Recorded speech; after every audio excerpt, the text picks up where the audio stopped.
So, before we start, ito yung mga irerepot kong succulent. Ayan. Hello nga pala.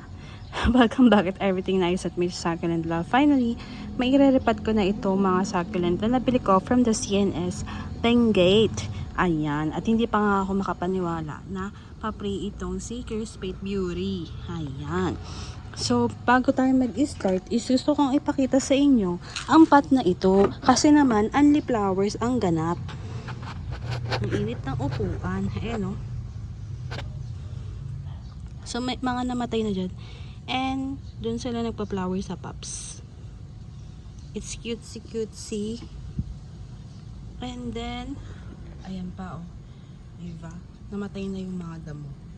Busit na damo yan. Ayan yung pot natin. Ayan. So, mayroon dito Mirio. Tapos, ayun pa isa kong tinanim. This is Pulsan maghapon yarn. So, ayun no, nakita niyo naman yung kulay ng Jingno kupas na. And ayun, talim ng ano, ng ayan, flowering lang siya. Gusto ko lang naman ipakita yung 1, 2, 3, 4, 5 na flower buds. Ayan no. Tapos ito, 1, 2, 3, 4 na flower buds. Tapos may dalawa.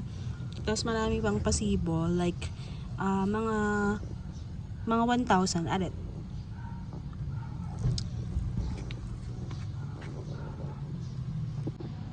Ayan. Sa tinagal-tagal ko na din nagsa-succulent is ang dami ko na din natutunan na don'ts dito sa mga saxis. Yun ay yung artehan mo yung soil mo, ganyan. So, yung mga napapanood natin sa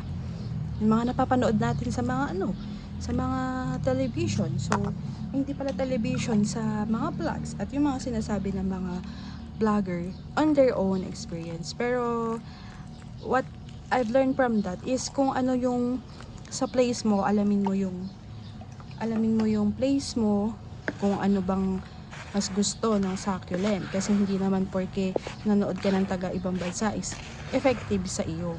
So, sa ibang bansa kasi parang damo lang talaga ang succulent. Kahit itanim mo sa bato, go lang. Kasi nga, iba naman din yung climate doon kung i-compare dito sa lowland. So, mas gusto kong gumamit ng soil na mas marami siyang soil. Yeah. Pero kung gagamit ka na mas maraming soil, ingatan mo yung pagdidilig mo. So, kung gusto mong makabuhay ng succulent, wag kang magdilig na magdilig. Ako kasi hindi ako pala dilig talaga sa mga saxis. Kasi yun yung mga natutunan ko sa kanila. So, nag-moist ako ng soil ko kasi ako talaga yung nagmo-moist ng soil kapag nag-repot. So, look. Ayan, moist na siya. So, this is CRH, Plasman, or Sphagnum moss.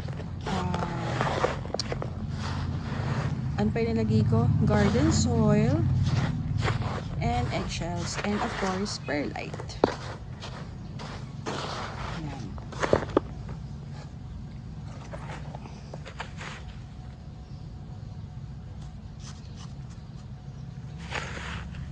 Mukhang kukulangin yung soil ko.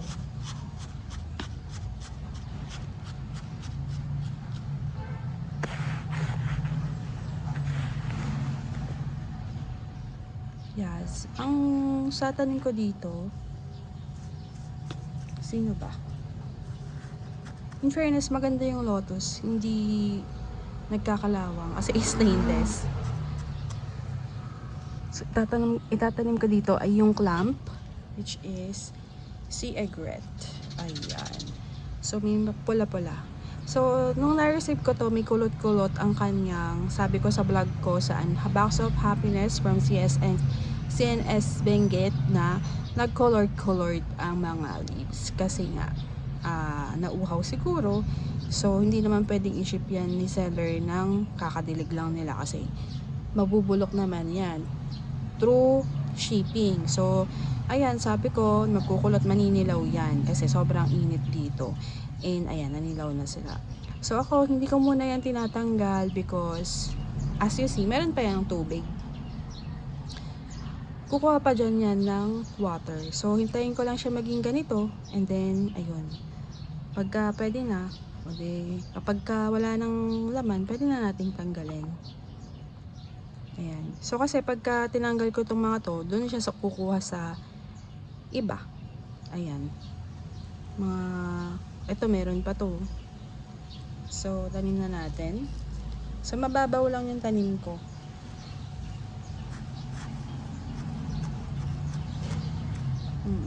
Bababawan ko lang. So, kapag ganito yung ginawa nyo, make sure na ingat kayo sa pagtutubig, no? Baka mag-sit naman masyado. So, you have to know your succulent kung matubig. And you have to know your pot, you have to know your soil mix. Ganun lang siya. And makakabuhay ka na ng succulent. Sundin mo lang yung sinabi ko, makakabuhay ka na, be. At kung hindi ka sigurado, wag kang tubig ng tubig. Kasi minsan masyado tayong nasisiyahan sa katutubig. So, itong pot na to, maganda siya, makapal. Isa to sa pinili ko year 2022. And 2026 ay okay pa siya. Ayan. There are some of the pots ngayon na nagtitinda ng ganito pero manipis. Ang bili ko lang dito nasa 120.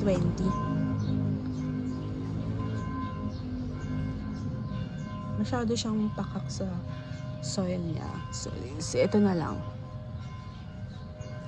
So, Cubic Pros, please, variegated ka. Magpakabait ka naman na. Oo, diba?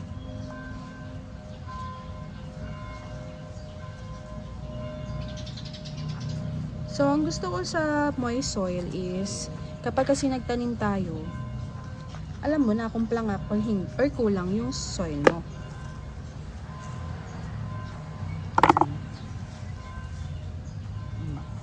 At saka, ayan, total, mainit naman.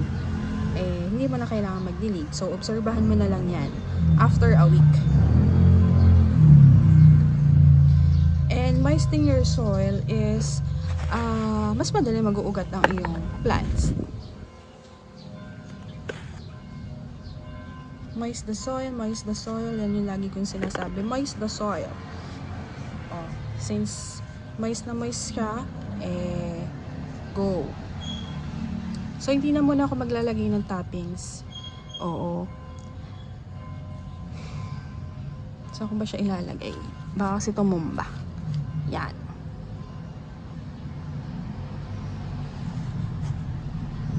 Dito, ang itatanim ko, yung malaking, pink lava. In fairness, pink pa rin siya.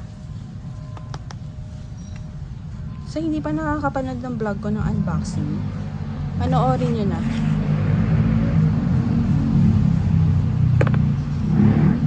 Ayan. So, kapag moist yung soil, madaling magtanim. Masyadong malalim.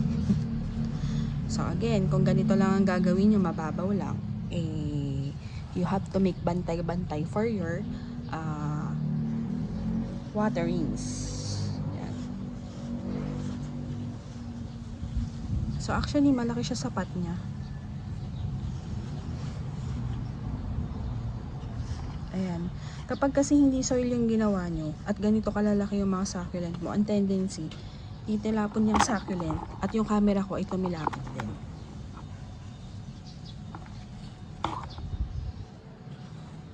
Ayan. O, diba? Umaangat siya.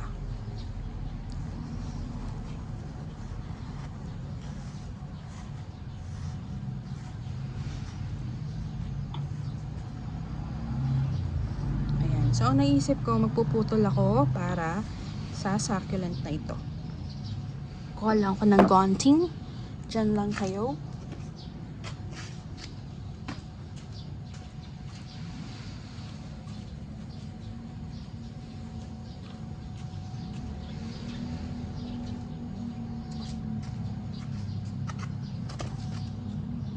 Putol ako dito. Yan. See? So, yan. Yung mga kulot-kulot na yan, in time, magiging dry siya. Pero hindi ko siya tatanggalin kasi dyan siya kukuha ng water. So, ito, i-air dry ko lang to until matuyot at magkalos yung kanyang stem. Tapos, pag okay na siya, dito ko na siya itatanim.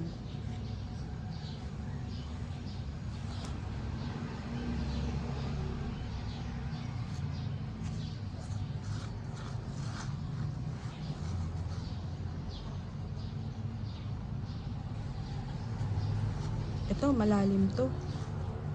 Actually, pang ano to, pang cactus, yung ganitong pot. Pero ang ganda niya. So,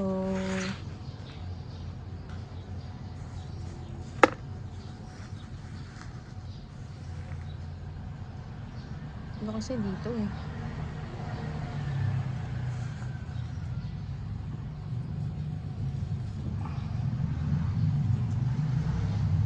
So, bagay siya dito sa pot na to. So, siya na lang. Diba? Ang daling maghukay kasi pagka moist the soil.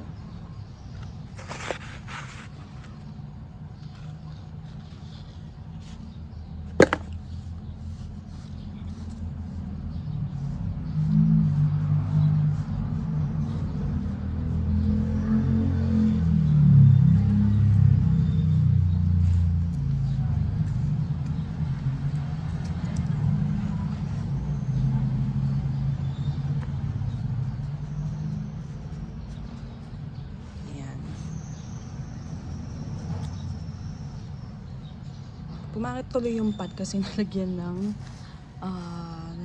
ng basang soil.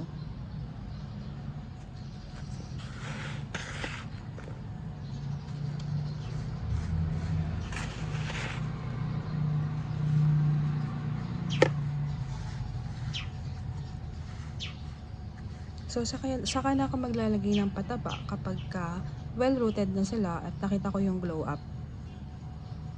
So, ito, pwede natin tanggalin kasi wala naman na yung patutunguhan pa. So, kung may resistance, kumukuha pa ng tubig, yan mo lang siya.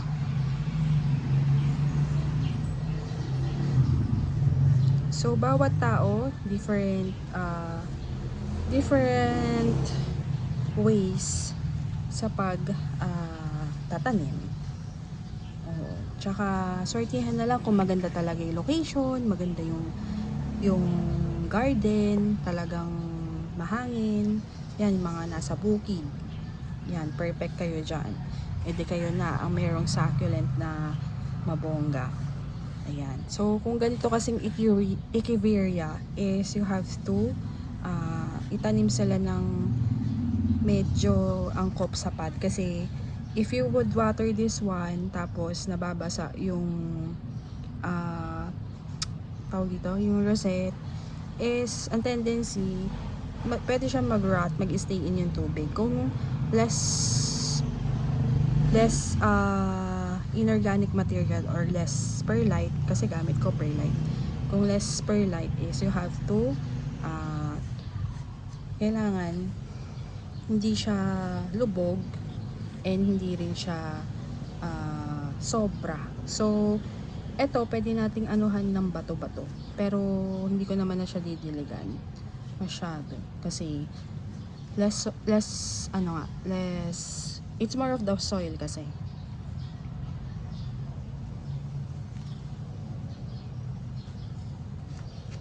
So, the last one is si crispate. Hindi ko alam. So, nakaikog mo siya dati. So, dito ko na lang siya itanim. Or dito. Meron tayo kasing saan ko siya itatanim? Dito na lang. Yan. Tapos, ito dito.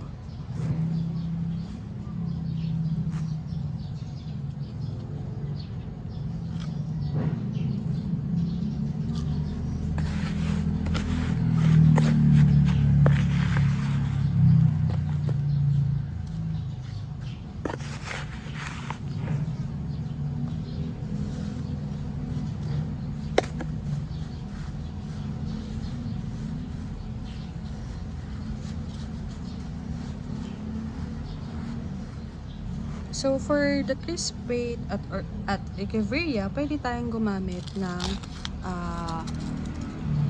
bato-bato for that. May natanggal. Para hindi mag-zit or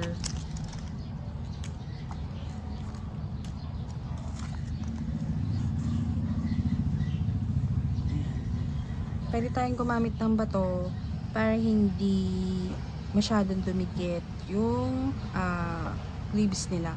Pero pag ganito kasi may baby at gagamit tayo ng bato-bato na for toppings is pwedeng mamatay yung baby lalo na kung mainit.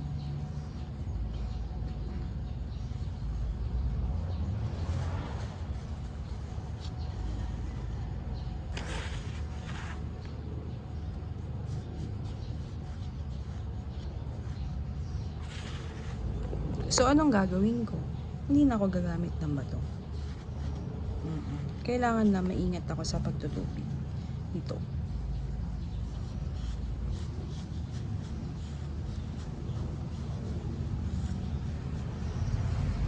So, pwede din sa gilid, pero ganyan na lang.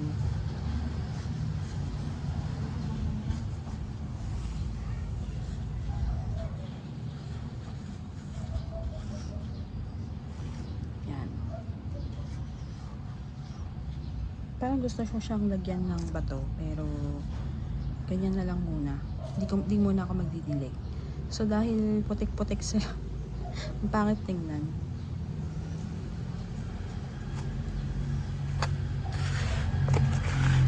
So the last one, hindi ko to nabili, pero nagkaroon to ng scales, tapos nilinis ko siya. Sorry, hindi ko na binlog para sa nasasatisfy sa scales.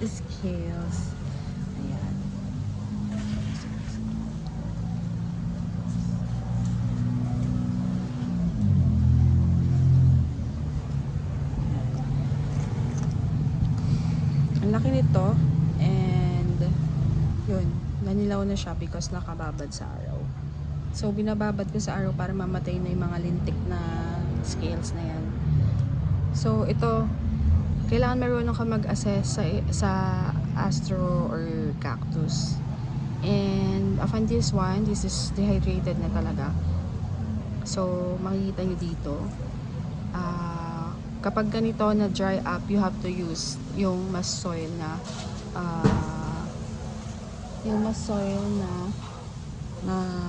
soil. Mas masoil. Ayan. So kahit ipatong lang natin siya dito. Since moist naman po, go lang yan. Carry lang yan. So I'm done with my repotting session.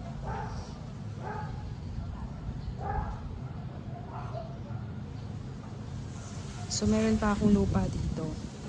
Pwede ko pang iripat yung iba dito. Ayun o, hindi nahalo yung masyado yung ano.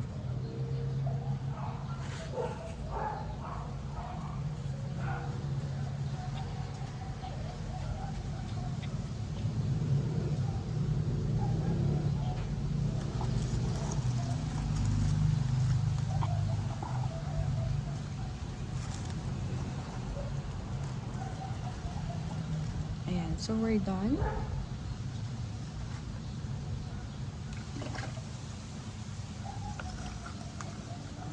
Hugas lang ako ng kamay.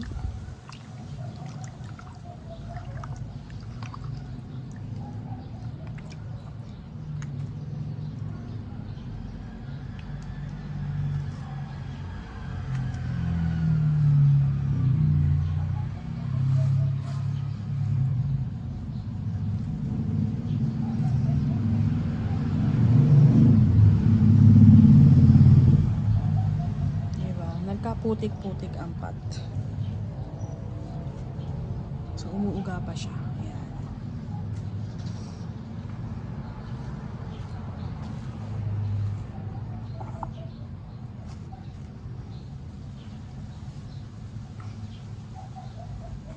Tada! Ayan.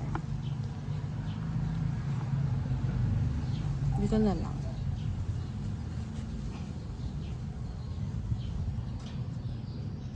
So, we're done. Thank you for watching at Everything Nice at Mitch. I hope nakapagbigay ko ng tips para sa ating mga succulent. So, yun lang and God bless po. Bye!